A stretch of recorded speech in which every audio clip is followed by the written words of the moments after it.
Hi everyone! Kumusta kayong lahat dyan? I hope that you guys are all doing okay out there. Naka-MECQ tayong lahat. Sana ay nasa mabuti kayong kalagayan. Ako, I'm about to have lunch with this feast from Kapitan Gimo. Again, thank you so much, Ashley Dino.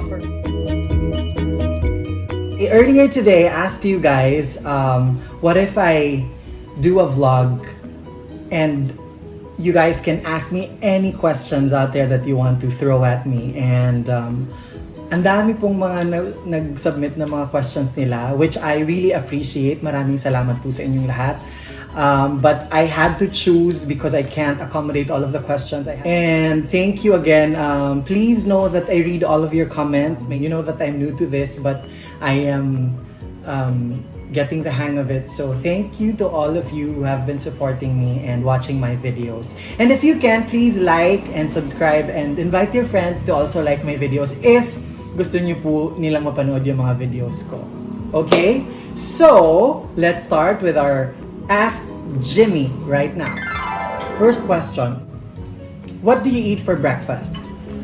I'm a late sleeper. If I'm not doing anything, if I don't have work, no schedule, I wake up at 11 or 12. I don't usually eat breakfast because I'd rather spend it, sleeping. And because especially before the lockdown, yung schedule namin, it's medyo erratic that or work. Like if I have a gig, if I have a show, or if I have a taping, we usually get home late, like 2 or 3 in the morning. So, and I can't sleep right away. And if I do, I still wake up around that time, 11 or 12. So I skip breakfast. I know we are supposed to take breakfast talaga because that's the most important meal.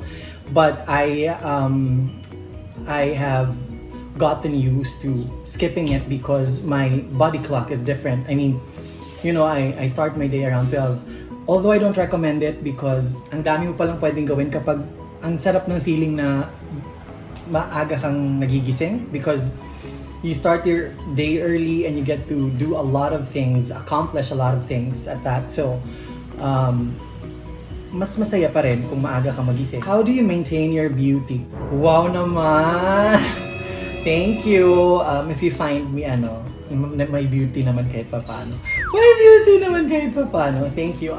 I try to find joy in every situation, like no matter how sad it could be, but I try to find, joy in it because parang dapat masaya lang, good vibes lang. I hate negativity.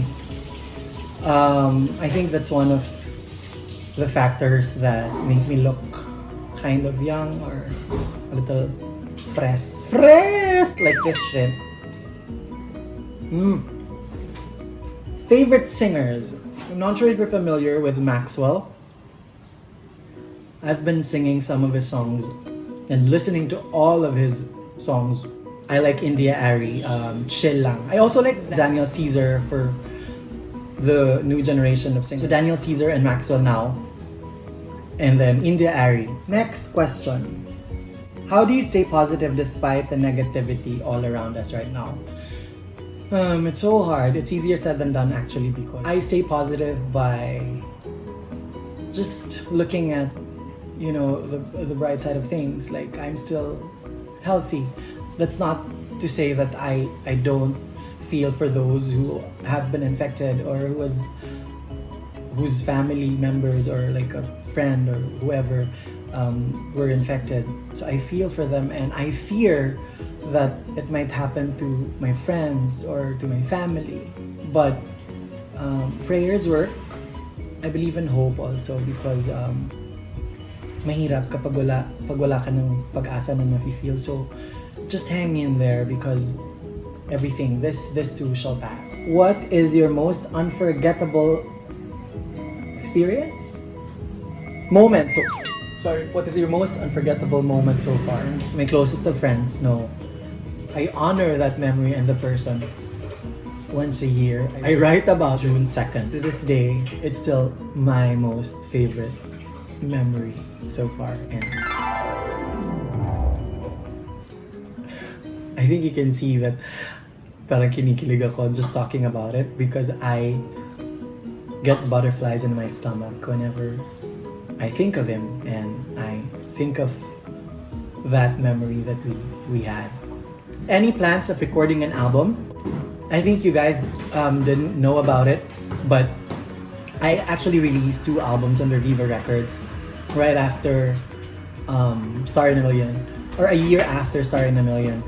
But it wasn't well promoted, so people didn't know about it. I had a few songs that I really love, but unfortunately you guys weren't able to hear any of them. But who knows, maybe I'll record. I was supposed to record one, at least a single, for streaming lang, but then COVID happened. We were trying to discuss what song to sing. We were trying to choose, but COVID, so medyo na-stall siya. How did Siam change your life? Well, it brought me to where I am right now because it opened doors of opportunities. Placing third in Siam and Search for a Star in a Million was a huge deal because I got to meet people that I still get to work with until now. And over the years, I've met the most talented, friends in the business, and I attribute that to Star in a Million. Led me to theater, and then now to acting. Who knew that it could lead me to, acting, to teleserye. By the way, Ang Sayo Ay Akin will premiere on August 17, starting on August 17 sa Kapamilya Channel, Facebook Live, ABS-CBN, Facebook Live, and YouTube Live. So, I hope that you guys can watch it. Sobrang excited kami for this show because maganda siya, and makikita niyo kami ni Brenda dyan. Where do you see yourself 10 years from now? In 10 years, I'll be happily doing what I love, living where I dream of living, and being with someone that I love. Sana, do you guys think meron talagang nakalaan para sa atin? Kasi ako I don't. Charot! Joke lang. Who's your best friend? My girl best friend is Rachel Ango. I think some of you know that. Who's now based in London, happily married, doing what she loves, which is theater. I haven't seen her since her concert in February, a Valentine concert in February. But we still keep in touch. We talk, not every day, but when we talk, it's like we never, missed a beat. So it always feels like that. And I think friendship should always be like that. You don't have to check up on each other every time, every day, every hour. But when you do, we know that talaga kami, yung parang everyday pa rin kami nag-uusap. Ganun yung feeling. But we don't talk every day. But I guess you know what I mean, right? So, yeah, Shin is my best friend. I have a guy best friend. He's a musician.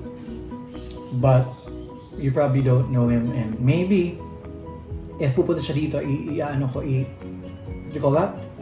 I'll introduce him to you guys. How did your friendships with Sarah start? I remember after Star in a Million, she had her first solo concert tour in the US and Canada, which was called The Other Side of Sarah, if you guys remember that. All the pop stars for sure remember that. So I was one of her guests alongside Mark Bautista and Chris Lawrence, and that was the first time that I got to work with her.